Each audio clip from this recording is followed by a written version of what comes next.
다른 미래를 위한 성찰과 모색 포럼의 첫 번째 토론회죠.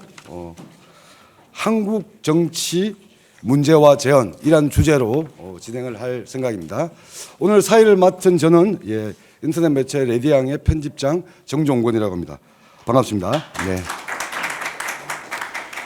따로 저희가 취지문 이것은 자료집이 있으니까 저희 포럼의 문제의식 이 취지는 자료를 참조해 주시고요. 말 그대로 제목 그대로 다른 미래 지금 현재에 대한 어떤 불안, 불만, 문제의식에서 이 현재를 좀 바꾸어 나가자라는 고민. 그런데 많은 사람들이 모색을 하지만 그 모색의 전 단계는 성찰이 필요하다. 이런 문제의식에서 고민을 시작했습니다. 그리고 저희가 이 토론회를 시작한 취지는 저희들의 문제의식이 저희들만의 것이 아니라 여러 고민이 많으신 분들의 문제의식이 함께 교류하고 우리 사회에 작은 파문, 작은 물결을 만들어 주었으면 하는 취지에서 첫 번째 토론을 진행하는 거고요. 저희는 이 릴레이 토론회를 한 서너 번 진행할 예정이라는 말씀을 드리는 것으로 취지의 말씀을 대신하겠습니다. 토론회를 시작하기에 앞서서 먼저 오늘 저희 토론회 우리 주최해 주신 김웅 의원님께서 인사 말씀을 좀 해주시도록 하겠습니다. 예, 반갑습니다. 국민의힘 송파갑 국회의원 김웅입니다. 반갑습니다. 제가 인사말을 준비를 해왔는데 분위기가 너무 엄숙해서 조금 소회만 좀 말씀을 드리겠습니다. 오늘 여기 와서 보니까 정말 대왕 수박이라고 하시는 분도 여기 계시고 또 우리 당의 내부 총질러라고 하는 사람들도 다 이렇게 모여 있는 것 같습니다. 그뿐만 아니라 이런 토론회 하면서 지금 기자분들이 가장 많이 온 토론회 같습니다. 역시 우리 김종인 위원장님의 위력이 얼마나 대단한지 다시 한번 깨닫게 됐고요. 그와 더불어 아마 우리 양 당에 대한 그 불신과 아쉬움이 정말 극에 달했기 때문에 이렇게 많이 오신 거 아닌가라고 생각을 합니다. 사실 민주당 하면 지금 떠오르는 건 개딸하고 돈봉투고 우리 당 하면은 지금 떠오르는 게 사실 정광훈 그리고 끝없이 나오는 막말 아니겠습니까? 근데 이 두 가지가 사실은 양 당의 부작용이라기보다는 그동안 양 당이 끊임없이 추구해 왔던 정치 방식이 나온 어쩔 수 없는 결과물이라고 봅니다. 양당 모두 정말 내부로만 수축을 하고 있는데요. 물리학에 따르면 수축만 하다 보면 결국 붕괴를 하게 되어 있습니다.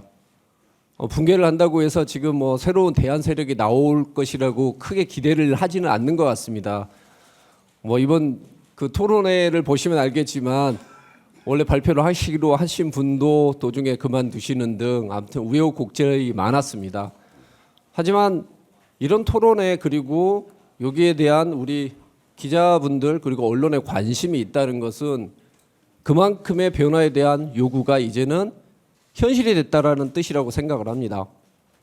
이런 토론회를 보고 제발 민주당도 그렇고 국민의힘도 그렇고 제발 좀 정신 좀 차렸으면 좋겠고요. 그렇지 않으면 정말 심판을 좀 받는 그런 양당이 되었으면 하는 게 저 개인적인 바람입니다. 좋은 말씀 많이 해주시고 죄송한 말씀은 제가 또 저희 당 의총이 있어서 아시다시피 저는 극소수이기 때문에 그런 의총 같은 데 빠지면 좀 치명적입니다. 그래서 저는 먼저 떠나지만 오늘 있었던 대화 그리고 토론 내용은 제가 깊이 간직하도록 하겠습니다. 이 자리 만들어주신 우리 김종인 위원장님 늘 존경하고 건강하십시오. 반갑습니다. 여러분들 뵙게 돼서 대단히 반갑습니다.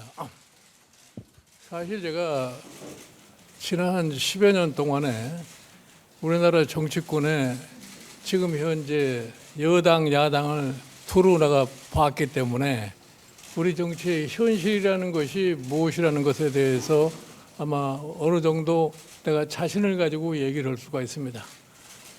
지금 오늘 여기에 토론의 주제가 미래를 위한 성찰과 모색이라고 이렇게 되어 있는데 저는 오늘 지금 이 기존 국민의힘이나 더불어민주당에 대해서 이렇고 저렇고 얘기할 그런 계기는 아닌 것 같고, 저는 국민들에게 과연 지금 현재 정치 상황을 어떻게 극복을 하실 것인가에 대한 의제를 던지려고 생각을 합니다. 지금 사실적으로 볼 것 같으면 우리나라가 지속 성장의 가능성에 위기에 봉착한 상황이 아닌가 이렇게 생각합니다. 제가 이 1990년대 초에 일본의 유력 정치인을 만나서 들은 얘기가 있어요. 그 사람이 저에게 뭐라고 얘기를 하냐면은 일본의 이러한 정치 시스템을 가지고는 미래에 희망이 없다 이렇게 얘기를 하더라고요. 그래서 왜 그러냐 그랬더니 당시에 이 자민당이라고 하는 집권당이 도저히 어떠한 변화를 추구를 하지 못한다 이런 겁니다. 그러니 결국 가서 일본은 더 이상 발전의 가능성이 없을 것이라고는 지적을 했는데 그 후에 일본이 오늘날까지 잃어버린 30년을 갖다가 겪었다고 스스로가 자인을 하고 있는 겁니다. 그래서 일본의 경제가 30년 동안 거의 성장을 못하고 정체 상태에 빠져 있는 겁니다. 그럼 우리의 정치의 현실은 어떠느냐? 제가 보기에 그래요. 지금 현재 우리나라의 정치의 현실을 볼 것 같으면 일본의 잃어버린 30년의 초입에 들어있지 않나 하는 이런 생각을 갖다가 갖고 있습니다. 여러분들이 우리가 작년서부터 우리나라가 선진국의 대열에 들었다고 얘기를 하고 있습니다. 그런데 선진국이라고 경제적인 지표는 그런데 그 외의 일반 사회적인 지표를 볼 것 같으면 참 한심하기 짝이 없습니다. 예를 들어서 자살률은 세계 평균의 배가 넘은 그런 모습을 보이고 있고 노인 빈곤율은 세계 최고를 달리고 있고 그다음에 우리나라의 출산율은 작년에 0.78이라고 하는 세계에서 최저의 출산율을 갖다가 보여주고 있습니다. 그 최근에 유엔이 발표한 바에 올 것 같으면은 선진국이 됐는데 대한민국이 국민들이 느끼는 행복도라고 하는 것은 OECD 국가 중에서 최하위를 보여주고 있습니다. 그러니 이러한 현상이 나타나게 된 근본 원인이 어디느냐? 이거를 정치권이 제대로 인식을 하고 해결하려고 하지 않으면은 이런 문제가 단편적으로는 절대 해결이 되질 않습니다. 예를 들어서 우리가 1997년도에 IMF 사태를 겪었습니다. IMF 사태를 겪으면서 우리나라의 사회 구조 자체가 경제 구조 이 두 가지가 다 완전히 변경이 됐습니다. 그러므로 인해서 발생했던 것이 뭐냐면은 소위 말하는 양극화라고 하는 것이 시작이 됐어요. 그 양극화라고 하는 것이 시작이 됐는데 그동안에 우리가 두 정당을 볼 것 같으면 흔히들 얘기해서 보수 진보가 10년씩 집권을 하면서 양극화 문제를 입으로는 얘기를 했지만 문제를 하나도 해결하지 못했기 때문에 오늘날에 있어서의 양극화 현상은 더 심화되고 있는 모습을 보이고 있는 겁니다.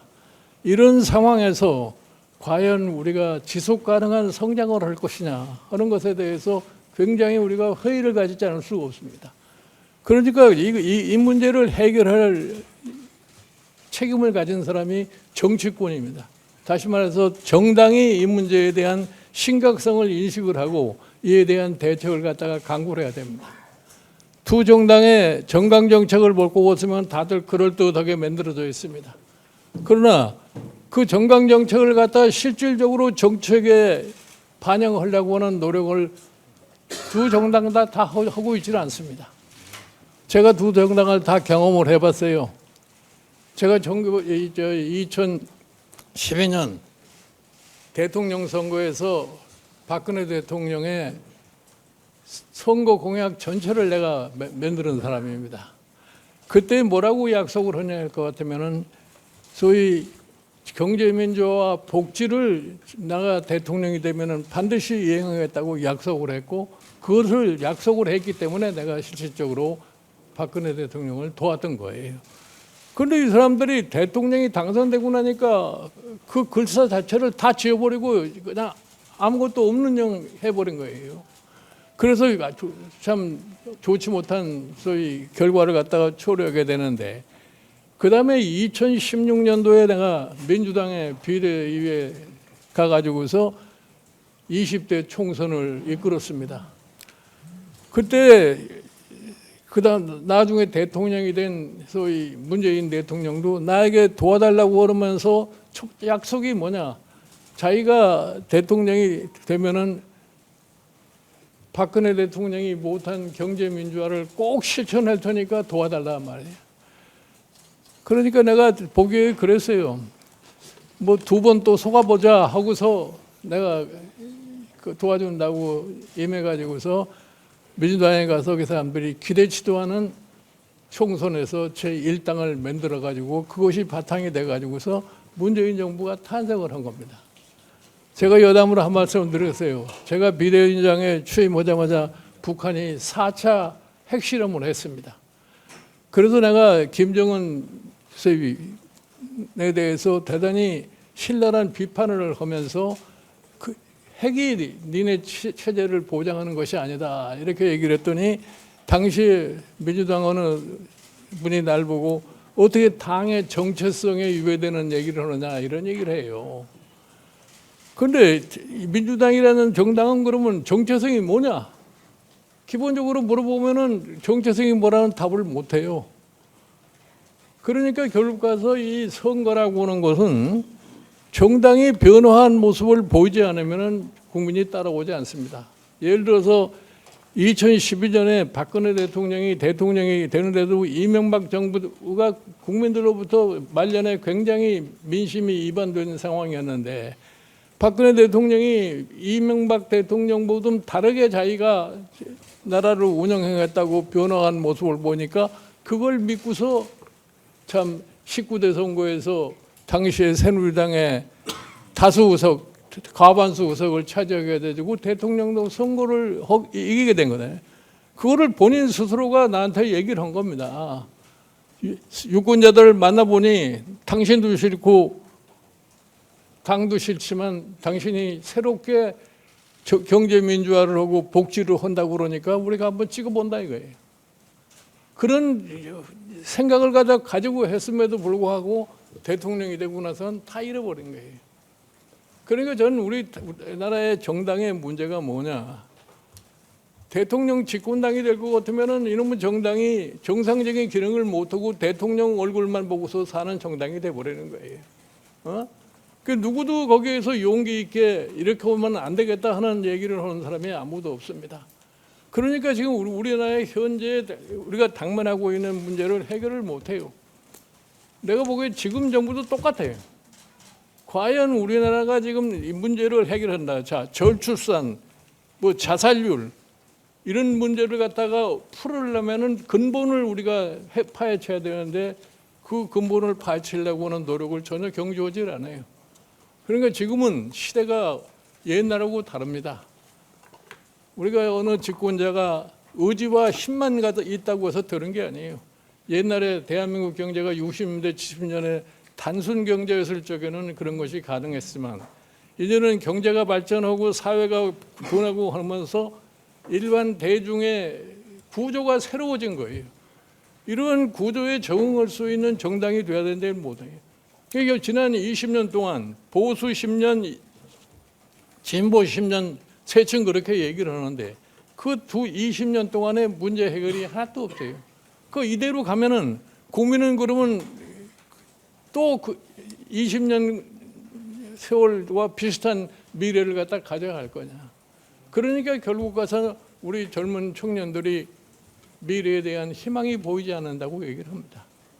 그러니까 우리가 미래에 대한 국민의 힘을 좀 육성을 하려고 그러면 제일 먼저 정치권이 정신을 차리지 않으면 안 돼요. 그런데 정치권은 지금도 여러분들이 오늘날 지금 두 정당의 모습을 볼 것 같으면 되라가실 수 있을 거예요. 과연 이러한 정당에서 무슨 새로운 미래를 향하는 어떠한 방안이 나올 수 있겠느냐. 저는 거의 현재 상태로 봐서 불가능하다고 생각합니다. 선거 때가 되면 또 무슨 딴 얘기를 하려는지 모르지만 선거만 끝나면 다시 원점으로 돌아가는 거예요. 그러니까 이 국회의원 되시는 분들도 대단히 죄송한 얘기지만 자기 나름대로의 대한민국 장래를 위해서 내가 정치인으로서 무엇을 할 거냐 하는 이런 생각을 하는 것보다는 내가 어떻게 하면 다음에 또 공천을 받아서 국회의원이 될 수 있을 것이냐. 그러니까 용기도 없고 우외의 사람들에게 눈치만 슬슬 보고서 사는 그러한 정치인만 다수 양성한 거예요.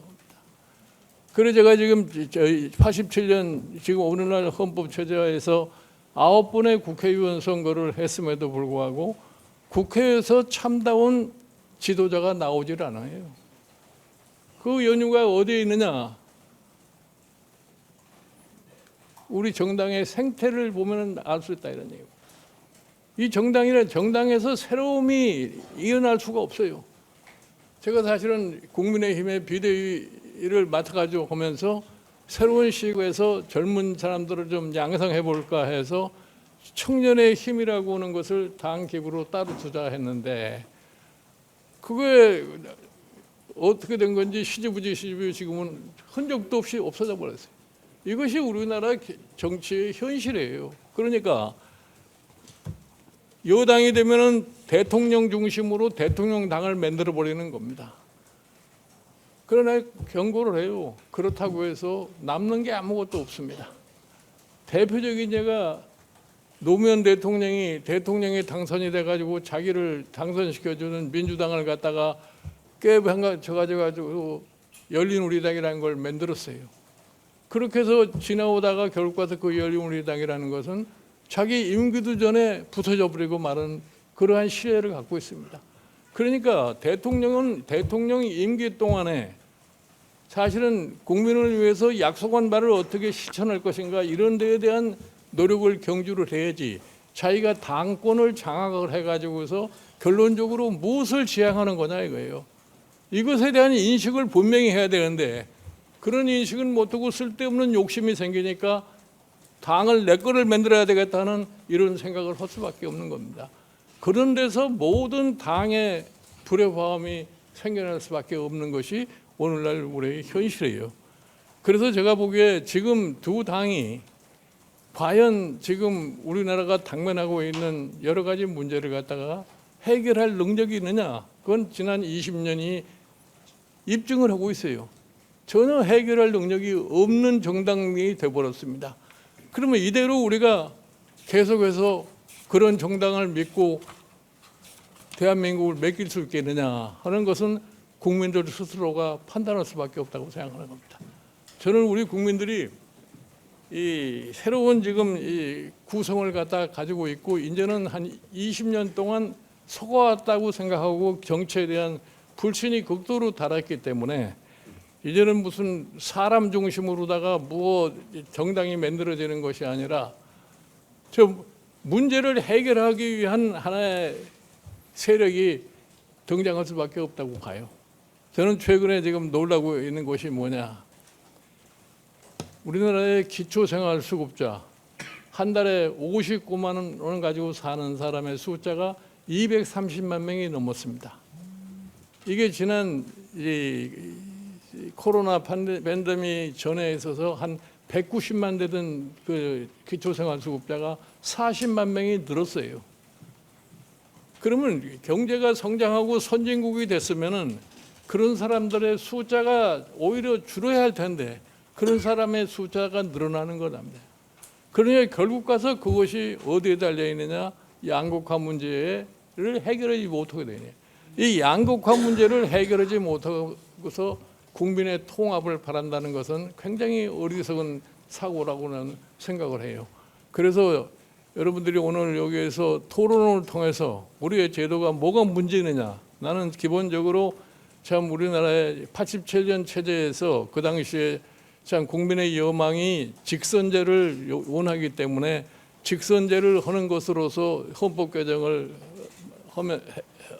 했는데 그 직선제 결국은 대통령의 막강한 권한이라는 것이 오히려 지금 국정 운영에 큰 차질을 빚고 있는 이런 상황이기 때문에 제가 오늘 이런 그 구체적인 무슨 헌법 문제를 얘기를 하려고 하지는 않았기 때문에 더 이상 얘기를 하지 않겠습니다만은 오늘 여기 발표를 하시는 분들이 과연 현재 대한민국의 정치적으로 이 당면하고 있는 과제가 뭐라고 하는 것에 대해서 어느 정도 다들 파악들 하고 계시리라고 생각을 해서 좋은 의견들이 나오시면 그다음에 토론을 통해서 과연 이것이 국민에게 어떻게 반영이 되느냐. 저는 지금은 누구도 이 대한민국의 이 문제를 갖다가 정치적으로 해결할 능력은 없다고 생각을 하고 국민이 이거를 해결할 방법을 찾느냐, 국민이 어떠한 소위 취지를 갖는 정치 세력을 선호하느냐, 여기에 모든 것이 달려 있지 않느냐 이렇게 생각합니다. 네, 감사합니다. 통합을 했으면 참 좋겠다라는 생각이 문득 들었습니다. 왜냐하면 별로 그렇게 큰 차이도 없고 오히려 공통점이 좀 많습니다. 맹종하고 또 단색을 지향하고 그리고 성역화시키고 이런 정치 문화가 만연돼 있는 정치 집단들이고, 그리고 내고는 뭐 공약도 사실은 서로 간에 많이 어쩌고저쩌고 하지만 그렇게 큰 차이는 아닙니다. 그냥 권력 싸움을 할 뿐이죠. 그럴 바에는 아예 통합을 해서 더불어 국민의힘이든지 국민의 민주당이든지 이렇게 해서 단일하게 정리정돈을 하고, 그리고 또 다른 어떤 정치 세력과 경쟁을 통하도록 하는 것이 좀 한국 정치의 업그레이드가 될 수 있지 않을까. 지금은 강제적 선택 아니겠습니까? 이재명이 싫어서 윤석열 찍고, 윤석열 싫어서 이재명 찍고, 뭐 국민의힘 싫어서 민주당 찍고, 민주당 싫어서 국민의힘 찍고, 이런 강제적 선택을 하는 악순환의 굴레에서 벗어나도록 할 필요 있어서 제가 아까 그냥 하는 말씀이 아니라 통합 얘기를 어처구니 없는 말씀이지만까지 할 정도에 이를 정도의 그런 상황입니다. 다녀보면 우리 정치에 대한 불신, 불만은 팽배해 있는 건 여기 계신 언론인이나 참석하신 분들 다 아실 겁니다.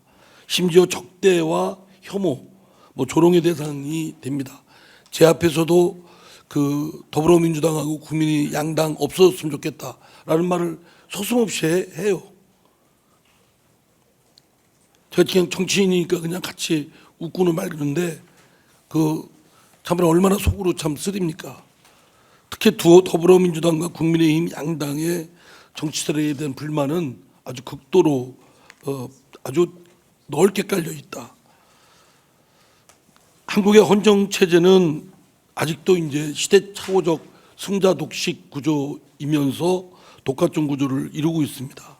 그래서 과다대표되어 있고 실제 정치의 민심이 제대로 반영되어 있지 않고, 그리고 민주공화국에 걸맞은 그 민심에 비례한 권력의 분할과 견제가 이루어지지 않고 있습니다.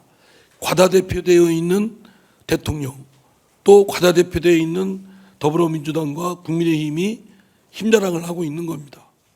분수도 모르고.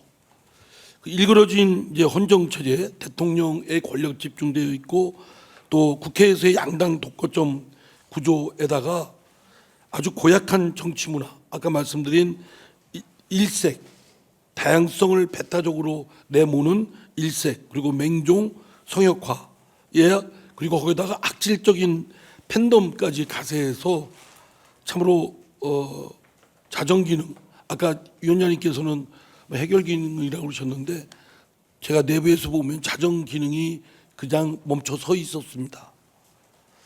권력이 초집중되고 있고 견제 균형이 작동되지 않고 있고 갈등의 조정과 타협은 불가하고 그냥 상대를 악마로 치부하면서 진영 싸움만 치닫는 아주 더욱더 양극단화하는, 그러면서 온갖 폐해가 적폐하고 되고 있습니다. 결국 권력의 재배치가 필요하다.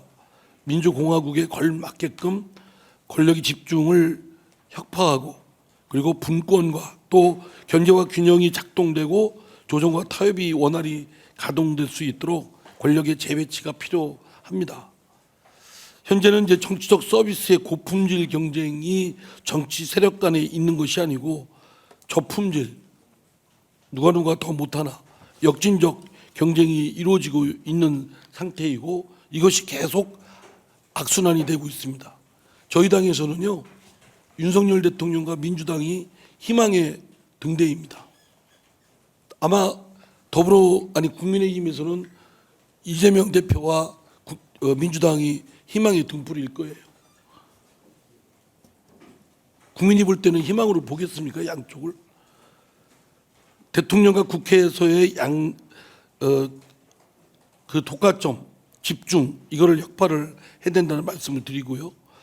그 대통령의 권력을 분점하고 국회에서 지금 양당의 독과점되어 있는 걸 부셔서 그 다당제로 만들어 놔야 되겠다. 오히려 그러면 견제와 균형이 잘 작동이 되고 협업도 오히려 잘 될 것입니다. 또 힘자랑은 함부로 못할 겁니다. 집중된 대통령의 권력과 국회에서의 양당 독과점을 해체한다는 측면에서 말씀드리겠습니다. 우선 대통령제를 폐지하는 게 답입니다고 생각됩니다. 저는.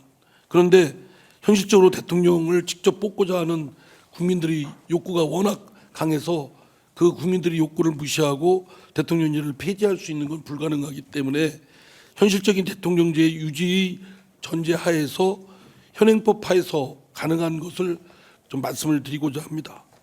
대통령 결선제, 대통령 선거에 있어서 결선 투표제를 빨리 도입을 해야 되겠다. 왜냐하면 지금 지난번 윤석열 대통령이 40몇 %밖에 안 되지 않습니까?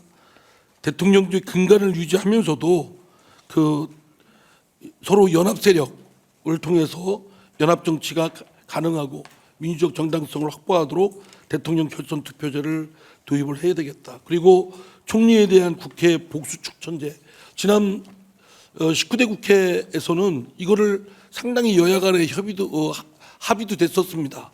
합의도 됐었는데 문재인 정부가 들어서면서 사실 깡그리 무시하고 그냥 문재인 대통령 독자적인 본인 생각이 담겨 있는, 어쩌면 정파 간의 합의와는 다른 그런 개정안을 내서 아예 처리도 못할 지경에 이르렀는데요. 총리에 대한 국회의 복수 추천제를 통해서 그 헌법에 갖고 있는 그 대통령제의 근간을 유지하면서도 의회의 다수 의견을 반영하고, 그러면서도 여당과 야당의 협치를 이룰 수 있는 그 방안을 모색하는 안으로 그걸 제시합니다. 또 국무회의가 현재는 심의기구인데 의결기구화 해야 되겠습니다. 의결기구화 해도 장관들, 국무위원들이 사실은 그 대통령의 뜻을 저버리기가 어렵지만 법제적으로라도 그렇게 해서 국무위원들이 책임을 물을 수 있도록 이렇게 실질적인 국정의 운영이 될 수 있도록 의결기구화하고요. 또 지금 장관 임명에 대한 국회의 동의를 필수적으로 하도록, 그래서 국회의 동의를 얻지 않은 장관은 임명을 할 수 없도록, 지금은 청문회가 있으나마나한 제도가 되고 있지 않습니까? 오히려 이제 요즘의 트렌드는 청문회를 거치지만 국회의 동의를 얻지 않고 장관을 임명을 누가 더 숫자를 더 많이 하느냐, 그런 경쟁으로 치닫고 있는 것 같습니다. 다음 이제 국회 내에서의 양당의 독과점 구조를 다당제로 전환을 해야 되겠다라는 점에서요. 제가 이제 패키지 법안으로 정당법, 다음에 공직선거법, 국회법, 정치자금법 개정안을 냈습니다. 국회에서도 전원위원회를 통해서 선거제도를 개혁하려고 하고 있는데, 저는 우선 정당법에 정당 설립이 헌법에 되어 있는 대로 국민의 기본권처럼 자유롭게 결성하고 자유롭게 활동할 수 있도록 그렇게 제도를, 과잉 규제를 없애야 되겠다고 생각합니다. 지금 현행 정당 설립의 등록 요건은 서울에 중앙당을 두고 최소한 5개 시도당에 그 시도당을 둬야 되고 1개 시도당에 1000명 이상의 권리당원을 두도록 의무화되어 있습니다. 그런데 이거는 형식적이고 이렇게 둬야 될 이유가 없습니다. 꼭 서울에 중앙당을 둬야 될 이유가 뭐가 있습니까? 그리고 5개 시도당을 뭐하러 있어야 되겠습니까? 대전의 발전을 위해서, 또 경주의 발전을 위해서 있는 당이면 대전 발전당, 경주 사회주의당, 이런 당도 그 지역사회에서 태동이 돼야 된다고 생각합니다.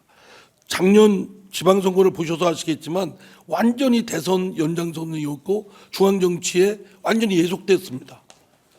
두 당 외에는 다른 당은 끼어들 틈이 없었습니다.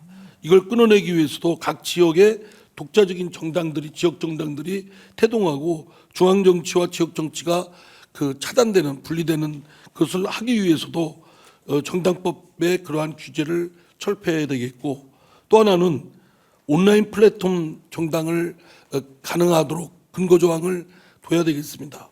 뒀습니다.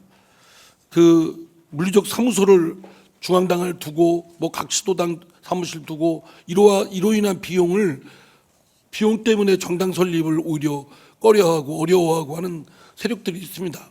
청년들 또 10대에도 선거권이 유지되고 있기 때문에 10대 애들도 그렇고 또 돈 없는 분들도 그렇고 또 나이 드신 분들도 그렇고 각양각색의 그 다양한 정당들이 설립토록 하기 위해서는 우선 정당법에 이렇게 과잉 규제되어 있는 것을 폐지해야 되겠다 말씀드리고요. 온라인 플랫폼을 가능토록 해야 되겠다.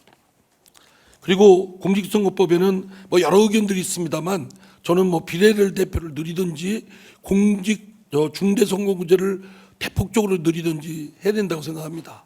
그래서 소수파 다양한 정치 세력이 원내 진입할 수 있도록 열어놔야 됩니다. 지금 소선거구제는 그냥 대대적으로 폐지가 돼야 된다고 생각합니다.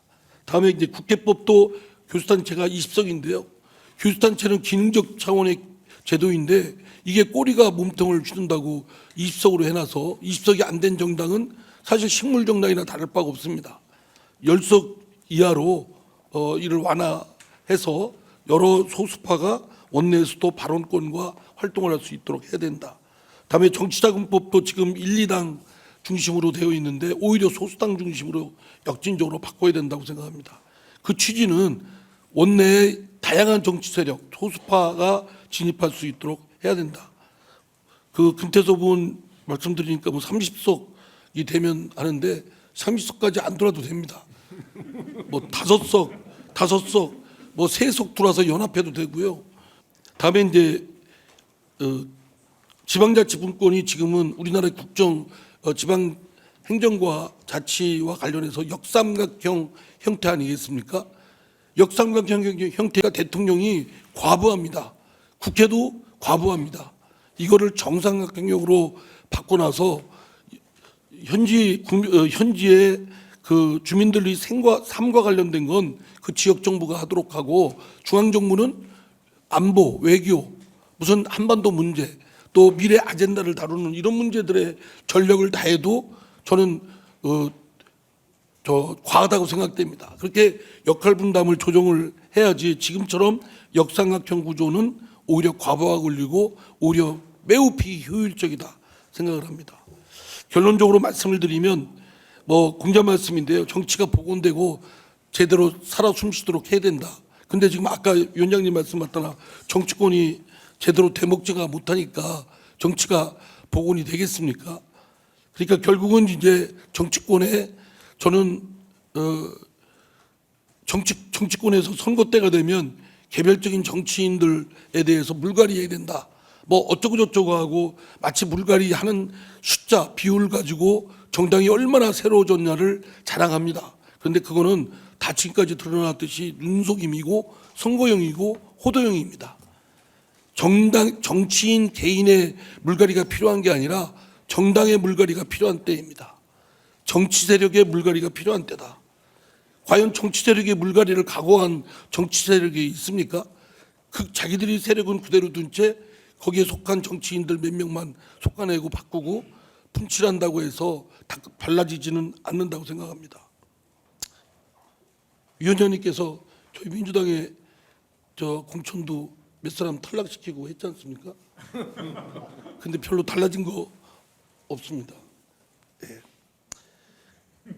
뭐 거기 뭐 의회 중심의 책임 정부, 대통령실, 정부 개혁 필요, 정치 서비스 품질 경쟁 뭐 이거는 다 공자 말씀이고요. 제가 여기 책자에는 없는 걸 좀 준비해서 말씀을 드리겠습니다. 지금 말씀드린 대로 정당의 물갈이가 필요한 때다라고 말씀드리고요. 그리고 제3, 제4, 제5 스마트한 정치 세력 출연이 절실하게 필요하다고 봅니다. 금태섭 의원이 필요한 뭐 제3의 정치 세력, 왜 제3의 정치 세력만 꿈꿉니까? 제4, 5, 6, 7 막 이래서 그런 세력들이 나와서 다양한 가치, 깃발, 그리고 색다른 정치 세력으로 좀 다원화되고 다양화가 필요하다. 그게 민주주의의 근원이라고 생각합니다. 근데 다들 보면 여기 청년 정치인 분들 계시지만 지금 거대 양당에 이렇게 깃들어 있지 않습니까? 그리고 저 안철수 의원, 그다음에 김동연 뭐 지사, 이분들 다 저 지난 대선 때 제3의 중도 세력이 어떻고 이런 거 부르짖었던 거로 알고 있습니다.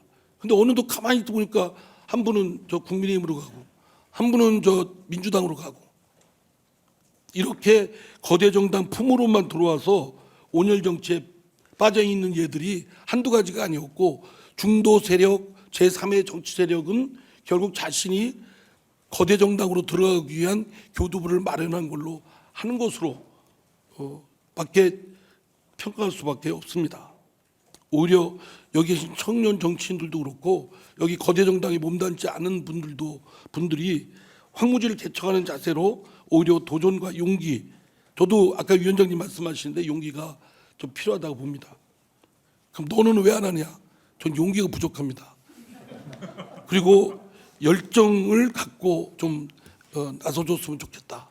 왜냐하면 제일 좋은 때라고 생각됩니다. 양당이 지금 양대 거대 정당이 국민으로부터 이렇게 미움을 받고 있는 때에 참신하게 새로운 슬로건과 깃발을 걸고 그런 정치의 행태를 보여주면 국민들이 분명히 지지와 그 환호와 신뢰를 보낼 것으로 생각됩니다. 그리고 처음부터 정당을 결성을 하려고 막 큰맘 먹고 시작하기보다는 오히려 느슨한 완만한 연대로부터도 하는 것도 괜찮지 않을까 싶습니다. 이렇게 보통 보면 중간지대에 있는 분들, 중도파라는 분들이 대체로 좀 자기 주관이 좀 강한 분들이어서 정당을 결성해서 이렇게 출발하기가 쉽지 않습니다. 잘 깨지고. 그럼 오히려 정당 결성을 해보다가 안 되면 느슨한 연대로 또 완만한 연대로 시작을 하고 또 선거에는 어떤 무소속 연대로 해도 괜찮을 거라고 생각됩니다.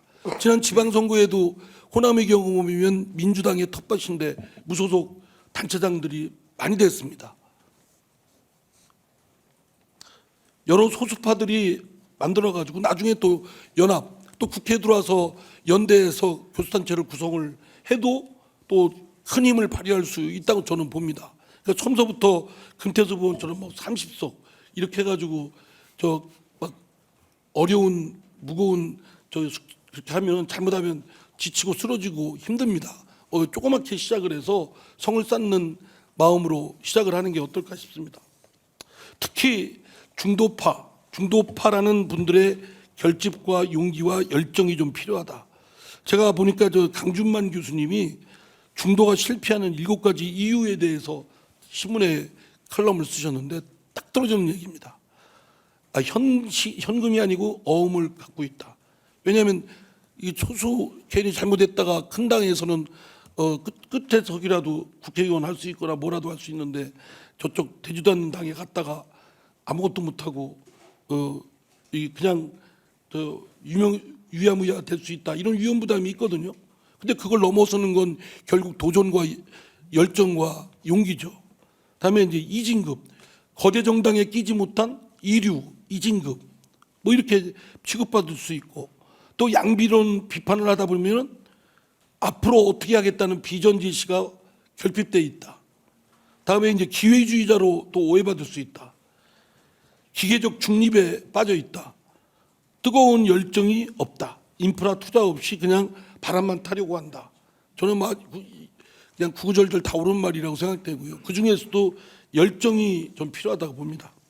정당법, 그렇기 때문에 정당법 개정에 대해서 지금 선거구에 대해서만 개정 관심이 있는데 아까 말씀드린 정당을 쉽게 결성하고 활동할 수 있고 온라인 플랫폼까지 할 수 있는 그런 당을 정당법 개정에 관심을 갖고 그 운동에 나서줄 것을 제안합니다.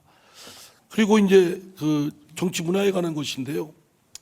그 팬덤, 저희들 당의 개딸, 또 국민의힘 쪽에 있는 태극기 부대, 이 어려운 과제입니다.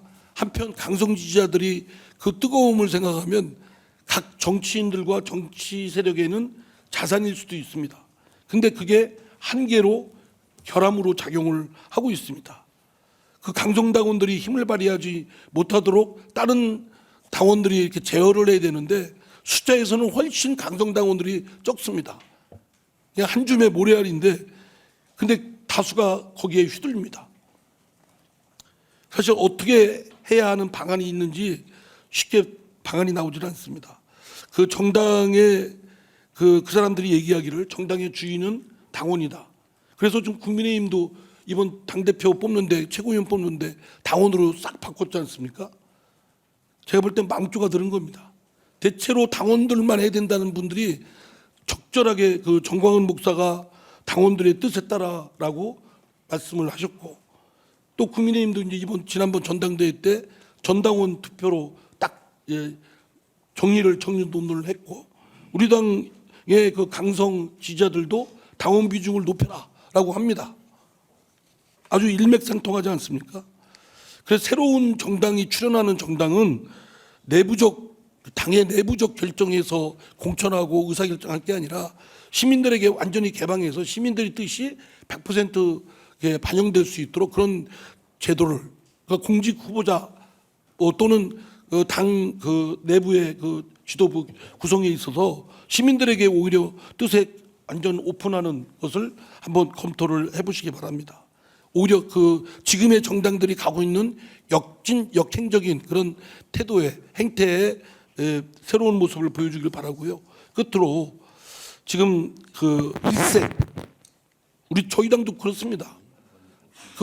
21대 국회 들어서서 어쩌고 저쩌고 할 때 5명의 초선 의원들이 반성문을 딱 썼는데 강성들이 달려드니까 하루 만에 반성문을 쓴 걸 반성했습니다.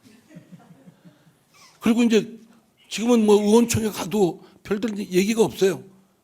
왜 그러냐면 얘기해봤자 그렇고 그런 무기력증이 쫙 빠져 있고 일색 그리고 맹종합니다. 그리고 대안이 없다 그러죠. 우리 이재명 대표 제가 사퇴하라고 하니까 대안이 없답니다. 대안이 왜 없습니까? 대안이. 그다음에 성역화. 이런 일색 맹종 성역화의 문화를 근원적으로 극복을 하려면 다양한 정치 세력들이 비판적 시각을 갖고 성역을 무너뜨리면서 좀 새로움을 두고 설사 한두 석이라도 원내에 진입할 수 있는 그런 용기와 열정을 갖고 시작을 하면 저는 한국 정치의 업그레이드가 곧 될 것으로 확신합니다. 감사합니다. 안녕하십니까, 금태섭입니다. 오늘 이 자리에서 한국 정치의 문제와 재현이라는 발제를 하게 돼서 대단히 뜻깊게 생각을 합니다. 좋은 정치가 어떤 것인지 얘기를 하려면 그 사회가 처해 있는 상황을 보고 현재 정치의 모습을 보고 또 어떤 것이 필요한지 재현을 하는 것이 필요하다고 생각을 합니다. 차례대로 보도록 하겠습니다. 2023년 대한민국을 관통하는 키워드를 꼽는다면 불안이라고 말씀드릴 수 있습니다. 극소수의 사람을 제외하면 누구도 편안하게 안정되게 장래를 설계할 수가 없습니다. 한 번 낙오되면 다시 일어서기 힘들고 미래가 예측 불가능하다는 차가운 현실이 대한민국 국민들을 불행으로 내몰고 있습니다. 불안의 가장 주요한 원인은 여러 번 지적됐듯이 양극화입니다. 소득과 자산의 격차는 따라올 수 없을 정도로 벌어졌고 기회의 격차도 고착화되고 있습니다. 우리 중에 가장 가난한 이들은 더 가난해지고 있고 중산층은 그 자리를 지키기 위해서 애면글면하고 있습니다. 내 안위를 지키는데도 급급한데 다른 사람의 고통까지 살필 수는 없습니다. 그러다 보니 우리 사회의 구성원들은 함께 잘 살아야 되는 동지라는 의식이 점차 옅어져 가고 있습니다. 두 가지 해결책이 시급하다고 생각을 합니다. 우선 첫 번째, 공정한 기회의 보장입니다. 부모의 재력이든 사회적 네트워크든 기득권의 보호를 받는 사람만 계속 혜택을 받는 시스템이 계속된다면 우리는 더욱 낮은 출산율 그리고 사회 구성원들의 심한 냉소주의를 직면하게 될 것입니다. 그러나 공정한 경쟁보다 훨씬 더 중요한 것은 시민 모두가 존엄성을 인정받고 또 인간다운 생활을 할 수 있는 사회를 만드는 것입니다. 고도 성장기를 이미 지나보낸 대한민국에서 개인의 노력에 기대는 성공 신화만으로 구성원을 통합하고 사회를 원만하게 유지할 수는 없습니다. 경쟁에서 탈락하더라도 혹은 경쟁에 아예 뛰어들지 않더라도 인간다운 삶을 누릴 수 있는 물적 토대, 그리고 그것을 인정해주는 사회문화적 인식을 갖추어야 합니다. 노력한 만큼 잘 살 수 있다는 능력주의는 일견 합리적으로 보이지만 현실 세계에서 평등한 출발선이란 존재하지 않습니다. 설사 제도적으로 최대한 기울어지지 않는 운동장을 만들 수 있다고 한들 지금처럼 다수가 루저라는 낙인을 찍히는 상태라면 자책과 열패감을 양산할 수밖에 없습니다. 모든 사람이 불안해하고 쫓기고 그 불안을 다른 집단에 대한 공격으로 표출하는 사회, 그것이 지금 우리가 처한 사회 대한민국의 모습입니다. 짧게 말씀드리면 지금 한국 사회에 필요한 것은 구성원들에게 인간적인 삶을 보장해 줄 수 있는 구체적인 방안을 찾고, 두 번째로 점차 만연하고 있는 갈등과 균열을 조정하고 완화해서 구성원들에게 일체감과 소속감, 다 같이 잘 살아야 되는 동지라는 의식을 주는 것입니다. 이것이 되어야만 국민들이 통합되고 또 우리가 가진 잠재력을 최대한 발휘해서 우리 앞에 놓인 과제를 해결할 수가 있습니다.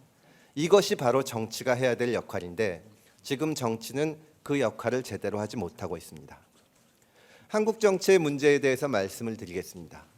먼저 한국 정치의 문제를 보려면 2017년 이후로 우리 유권자들이 어떤 일을 겪었는지를 좀 되새겨 볼 필요가 있습니다. 박근혜 정부는 직선제 대통령제가 시작된 이후로 최초로 과반수 득표를 한 정부였습니다. 그만큼 유권자들은 큰 기대를 가졌는데 잘 아시는 것처럼 탄핵에 의해서 몰락했습니다.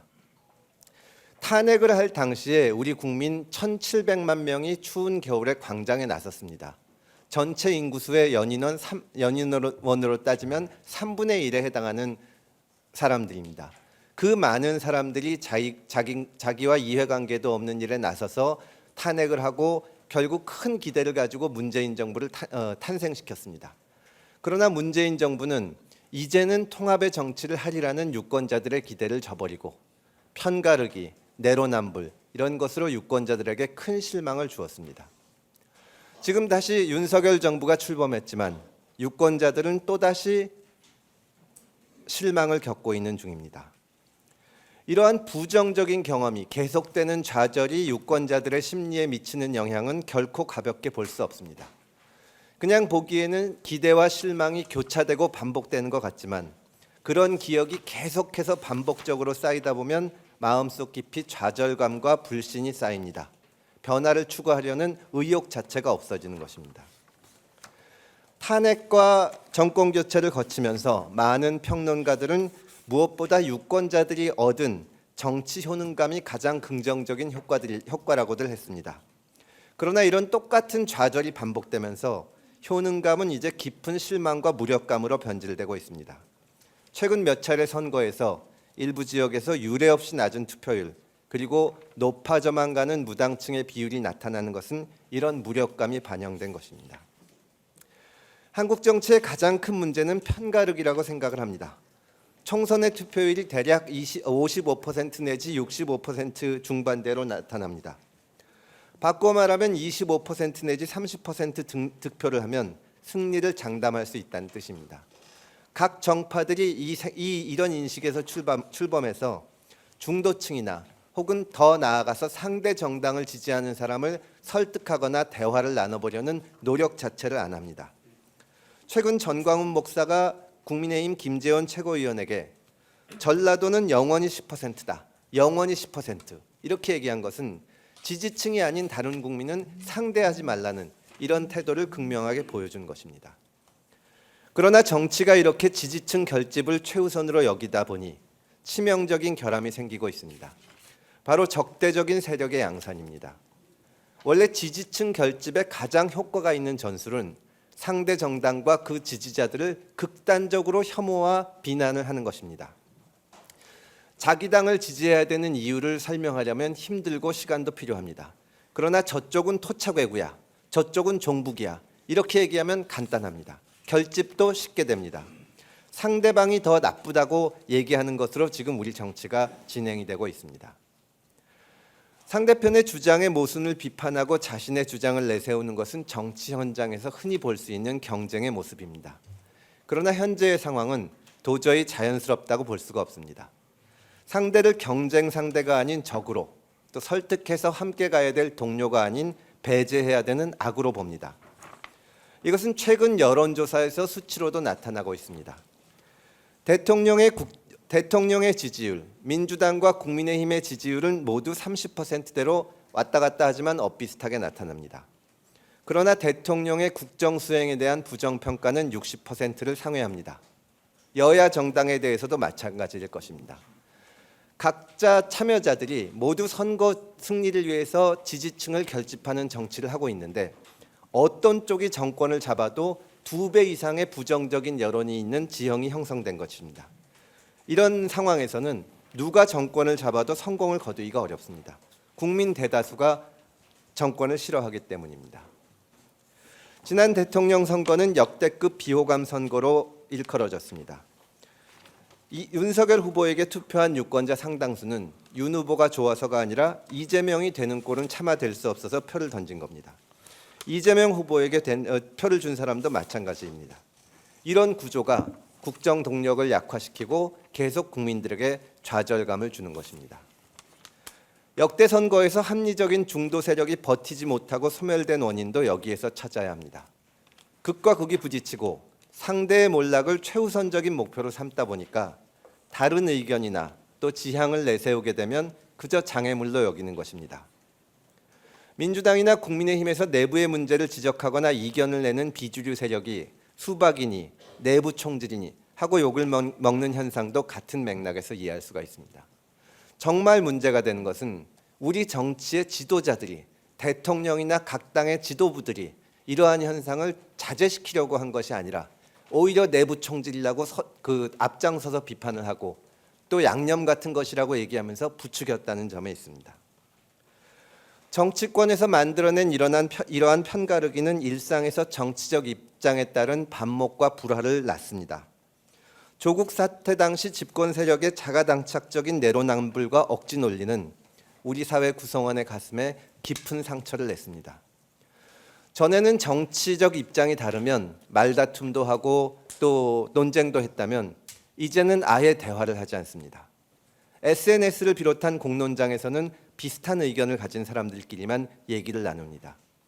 이런 일들이 우리 사회를 조각조각 나누고 대한민국의 에너지를 떨어뜨리는 것입니다. 메이저 정당인 민주당과 국민의힘의 문제를 하나씩만 지적을 하겠습니다. 민주당의 문제에 대해서 말을 시작하면 끝이 없지만 한 가지 질문을 던지고 싶습니다. 지금 민주당이 주력하고 있는 것이 양곡법, 방송법 등의 개정입니다. 저는 그걸 볼 때마다 대단히 의아스럽습니다. 방송법을 예를 들면 이것은 정부 여당이 공영방송의 운영이나 편성에 영향력을 행사하지 못하도록 공정하게 하자는 법입니다. 민주당이 이 법을 진짜 하려고 했으면 5년간 집권하는 동안 얼마든지 할 수 있었습니다. 180석이 넘는 의석까지 있었습니다. 그런데 5년간 전혀 안 하고 여당으로서의 기득권을 누리다가 지금 야당이 되니까 이것을 하자고 하는 겁니다. 유권자의 한 사람으로서 민주당에 묻고 싶습니다. 방송법이 정말 옳은 거라면 누가 집권을 하더라도 해야 되는 것이고 틀린 것이라면 누가 집권을 해도 하지 말아야 되는 것입니다. 자기가 하면 괜찮고 남이 하면 안 된다. 국민들을 이렇게 나누는 태도가 정말로 정치의 유권자들이 혐오와 염증을 느끼게 하고 또 민주당이 5년 만에 정권을 내주게 된 가장 큰 원인이 된 것입니다. 국민의힘에 대해서는 지금까지 무엇을 했으며 앞으로 무엇을 할 것인가를 묻지 않을 수가 없습니다. 집권 1년이 지났지만 청와대를 옮긴 것 외에 별다른 한 일을 찾기가 어렵습니다. 물론 국민의힘에서 또 윤석열 정부는 국회의 의석이 부족해서 그렇다고 얘기할 수는 있습니다. 그러나 그런 상황을 타개하기 위해서 국민의힘이 한 일을 찾아보기도 어렵습니다. 집권 1년이 지나도록 대통령은 아직까지 야당을 한 번도 만나지 않았습니다. 집권 여당이 도대체 어떻게 하려는 것인지 그것부터 묻고 싶습니다. 1년 후 총선이 있습니다. 언론에서는 대체로 윤석열 대통령에 대한 지지율, 또 이재명 민주당 대표의 사법 리스크가 선거의 승패에 영향을 끼칠 거라고 합니다. 그러나 아무도 예상하지 못했던 사건이 일어나지 않는 한 지금 대통령에 대한 지지율과 부정평가 30대 60이 극적으로 뒤집히지는 않을 겁니다. 이재명 민주당 대표에 대한 사법 리스크도 그 전에 결정적으로 어떤 식으로 결정되지는 않을 겁니다. 그렇기 때문에 내년 총선에서 지금처럼 가면 어느 쪽도 압승하기는 힘들 겁니다. 민주당은 윤석열 정부를 비판하면서 견제를 위해서 표를 달라고 할 것입니다. 현 정부에 대한 비판은 일정 부분 유권자들의 공감을 받을 수가 있습니다. 그러나 어떤 유권자들도 다시 문재인 정부 시절에 그때로 돌아가야 된다고 생각을 하지는 못할 겁니다. 소득주도 성장, 부동산 대책 등 민주당이 지난 정권에서 했던 잘못된 정책, 또 그런 정책을 옹호하기 위한 견강부회, 입장에 따라 말을 바꾸는 내로남불, 정치적으로 입장이 다른 사람들을 토착외구 친일파로 부르던 그 모습을 유권자들은 아직 잊지 못하고 있습니다. 국민의힘은 윤석열 정부에 힘을 실어달라면서 표를 얻으려고 할 것입니다. 그러나 내년 총선은 집권한 지 2년이 지난 후에 열립니다. 단순히 힘을 실어달라는 건 부족하고 실적이 있어야 됩니다. 그것보다 더 근본적이고 큰 문제는 윤석열 정부의 모습 그 자체입니다. 조금도 미래지향적인 느낌을 주지 못하고 과거 정부와 다르지 않습니다. 지금 여당과 집권 세력의 유일한 스피커는 대통령 한 분뿐입니다. 나머지는 모두 눈치를 봅니다. 대통령의 통치 철학과 결단을 따르지 않으면 국정 운영의 회방꾼 취급을 받습니다. 지지자만 바라보고 편가르기를 하는 것은 문재인 정부 때와 달라진 것이 하나도 없습니다. 이런 상황이 이어진다면 역시 국민의힘도 압승을 기대하기 힘들 겁니다. 정말 문제가 되는 것은 총선 이후 나머지 윤석열 정부 임기 3년 동안입니다. 양측이 서로 비슷비슷한 힘을 가진 상황에서 서로 상대방의 발목을 잡으면서 대선 때까지 지지부진한 상황이 이어질 겁니다. 그리고 2027년 대선이 되면 그래도 우리가 더 낫지 않냐, 저쪽이 못하다, 지금까지와 똑같은 얘기를 하면서 자기들한테 정권을 달라고 할 것입니다. 지난 대선과는 비교도 안 되는 더 극심한 비호감 선거가 벌어질 것입니다. 이렇게 양 진영이 부정적 에너지로 연명하는 이런 상황을 타개할 수 있는지 여부에 한국 정치의 운명이 달려 있다고 생각합니다. 다음은 재원입니다. 이런 상황을 해결하는 가장 쉽고 간단한 방법은 지금 존재하는 두 정당이 정신을 차리는 겁니다. 무엇보다 중요한 것은 공동선에 대한 인식이 필요합니다. 경쟁을 하더라도 각 진영의 승리보다 우리 사회 전체의 유지와 발전이 더 중요하다는 것을 깨달아야 합니다. 그것이 정치인으로서 당연히 가져야 될 가장 기본적인 소양입니다. 또 하나는 소통의 문제입니다. 자신과 다른 진영이든 혹은 같은 진영 내에서 다른 의견을 가지고 있는 사람이든 서로 목표는 같다는 그런 생각이 있어야 됩니다. 어차피 우리 사회를 잘 되게 하고 발전시키겠다는 목적이 있다는 것을 서로 신뢰하고 인정하면 그 다음에 차이는 방법의 차이일 뿐입니다. 방법의 차이는 대화와 논쟁을 통해서 해결해 나갈 수가 있습니다. 그러나 상대를 친일파 혹은 종북 이런 식으로 부르고 또 내부에 이견이 있는 사람을 수박, 내부 총질러 이렇게 부르기 시작하면 대화가 불가능합니다. 민주당이 지난 정부 때 내세웠던 총선은 한일전 이런 구호는 정치를 하지 말자는 말이랑 똑같습니다. 친일파와 무슨 정치를 하겠습니까? 그래서 다음으로 생각해 볼 수 있는 것이 새로운 세력의 등장입니다. 기존의 진영에서 리더십이 변화를 하리라는 전망을 하기는 어렵습니다. 편가르기와 진영 논리를 비롯한 우리 정치의 고질적인 문제점은 계속 지적돼 왔지만 완화되기는커녕 점점 심화되고 있습니다. 한쪽 진영의 퇴행이 다른 쪽 진영의 퇴보를 가져오고 서로 미끄럼틀을 내려가는 것처럼 점점 더 나빠지고 있습니다. 이런 현상의 원인은 결국 선택이 제한되어 있기 때문입니다. 유권자들은 정치 세력 모두를 불신하지만 현실적으로 선거 때가 되면 그나마 덜 나쁜 쪽을 선택해야 됩니다. 지난 대선 때와 똑같은 일이 벌어지는 겁니다. 소신을 가진 정치 지망생들도 달리 대안이 없는 상황에서는 기존 정당 안에서 눈치를 볼 수밖에 없습니다. 이것을 타개하기 위해서는 새로운 옵션이 열려야 합니다. 앞서 본 것처럼 우리 유권자들은 2017년 이후에 이쪽에 정권을 줘봤다가 저쪽에 정권을 줘봤다가 했지만 상황이 나아지기는커녕 점점 악화되고 실망만 안게 되었습니다. 모든 정치 세력이 긍정평가보다 부정평가가 높습니다. 그렇게 해서 같이 온전하고 있는 현실, 이것이 적대적 공생관계라고 생각합니다. 새로운 세력이 출현해서 유권자들에게 새로운 선택을 주고 또 정치를 바꿔보려고 하는 사람이 몸담을 수 있는 틀을 만들어주지 않으면 이 상황을 깨기는 어렵습니다. 언론에서는 흔히 새로운 세력을 제3지대라고 부릅니다. 중도 세력이라고 하기도 합니다. 보수 진보의 중간에 있다는 뜻입니다. 그러나 저는 이런 말은 틀리다고 생각을 합니다.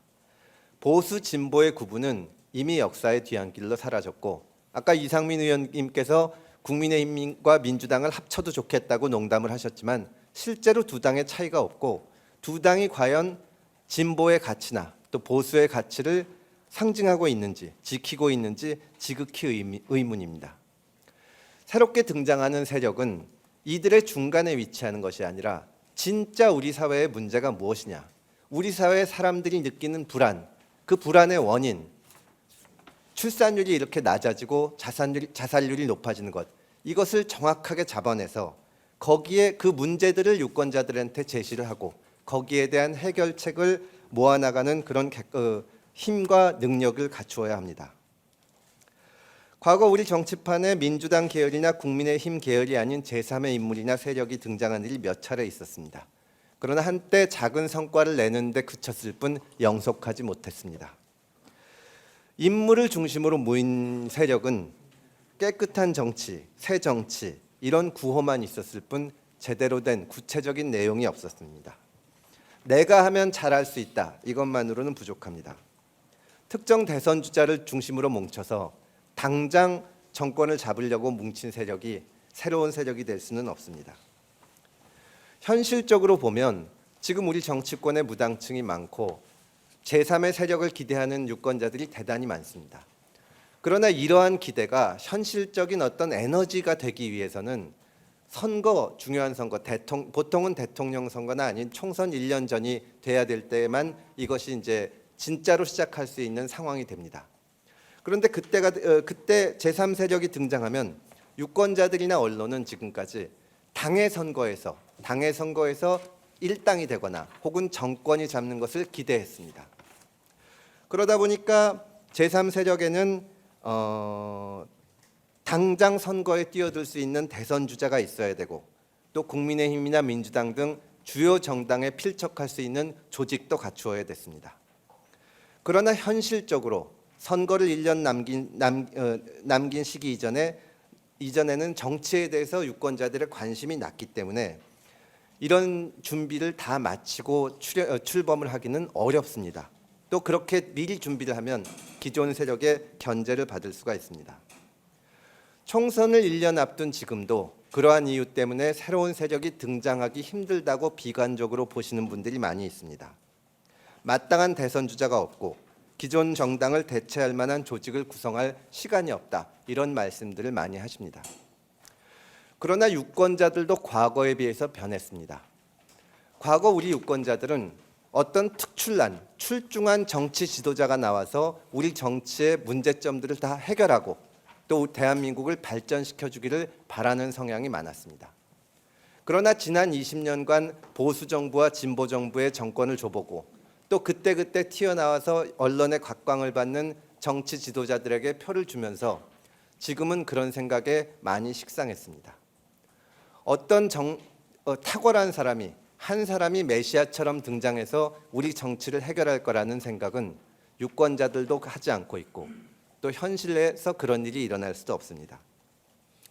지금 유권자들이 원하는 것은 이 고착돼 있는 구조, 이 고인물과 같은 정치, 변하지 않는 한국 정치를 깨줄 수 있는 하나의 교두보가 될 수 있는 세력입니다. 저는 그러한 세력을 만들기 위해서는 내년 총선 때 수도권을 중심으로 30석 정도의 의석을 차지할 수 있는 세력이 등장하면 정말로 많은 기대를 받을 수 있고 또 많은 사람의 좋은 의견을 모아서 새로운 길을 찾을 수 있다고 생각을 합니다. 한국 정치는 지금까지 좀 전에 말씀드린 것처럼 인물 중심으로 움직였습니다. 이명박 정부가 실망을 주었을 때 박근혜 대통령이 가치 보수를 내세우면서 앞에 나왔습니다. 한때는 안철수 바람이 불기도 했고 문재인 대통령도 큰 기대를 가지고 통합의 정치를 하겠다고 나왔습니다. 문재인 정부가 실망을 줬을 때는 지금 계신 윤석열 대통령이 공정과 상식을 들고 나오기도 했습니다. 그러나 이렇게 인물 중심의 정치는 지금까지 유권자들에게 실망만을 줬습니다. 실패한 대통령이 연이어 나온다면 이것이 인물의 문제가 아니라 우리 시스템에 문제가 있다는 생각을 해야 됩니다. 사실 우리 정치를 바꾸려면 개헌을 비롯해서 이 구조 자체를 바꾸는 고민을 해야 됩니다. 지금 제3세력에 대해서 이제 논의가 시작이 되면 제가 아마 이 토론회가 끝나고 나가면 기자분들이 똑같은 질문을 하실 텐데요. 어느 정치인이 참여하느냐, 언제쯤 뭐가 되느냐, 이 기존 정치의 틀과 비슷한 수준에서 질문이 되고 지금까지는 제3세력이 그러한 질문에 답을 하기 위해서 아주 많은 힘을 쓰고 노력을 했습니다. 그러나 이제는 그런 틀은 좀 벗어나야 된다고 생각을 하고 진짜 시스템을 바꾸려면 어떻게 해야 되는지 이 준비를 시작해야 되고 기간이 오래 걸리더라도 조금씩 바꿔나가야 한다고 생각을 합니다. 인물 중심이 아니라 문제 중심의 새로운 세력, 지금 당장의 집권이 아니라 조금씩 중요한 변화를 가져오면서 경험을 쌓아나갈 수 있는 정당의 등장이 필요한 이유가 여기 있다고 생각을 합니다. 마지막으로 제 친구 한 사람이 저한테 해준 얘기를 좀 하고 마치도록 하겠습니다. 제 친구가 아주 똑똑한 친구인데 저한테 항상 하는 얘기는 자기는 그 350만 원 버는 커플을 머리에 두고 정부가 새로운 정책을 내밀거나 정치에 어떤 변화가 있을 때 생각을 한다고 합니다. 두 커플이 같이 있는데 두 사람이 비정규직에 있을 수도 있고 편의점 알바를 하기도 하고 배달을 하기도 하면서 평균적으로 350만 원을 법니다. 잘 버는 달에는 400만 원을 넘게 벌기도 하고 어려운 달에는 일자리가 없어서 200만 원을 벌기도 합니다. 어떻게 하면 이 커플이 희망을 가질 수 있을까? 어떻게 하면 장래에 대해서 안심을 하고 가정을 이루고 또 더 나아가서 아이도 갖고 이렇게 될까? 저는 이런 문제에 진짜 관심을 갖는 정치가 우리에게 가장 필요한 정치라고 생각을 합니다. 총선은 한일전 또는 윤석열 정부에 힘을 실어줘야 된다. 이런 얘기나 하고 있는 정당들은 이런 350만 원 정당들의 관심에는 이 350만 원을 버는 커플이 설 자리는 없습니다. 새로운 세력이 출현해서 이러한 평범한 사람들의 삶을 조금씩 나아지게 할 수 있는 정치를 펴야 된다고 생각을 합니다. 그 길을 걸으려는 세력이 있다면 분열하고 반목하는 우리 사회를 통합시키고 또 불안에 빠져 있는 사람들에게 다시 희망을 줄 수 있다고 생각을 합니다. 저는 개인적으로 용기를 가지고 이 길에 매진할 생각입니다. 긴 발제 들어주셔서 감사합니다.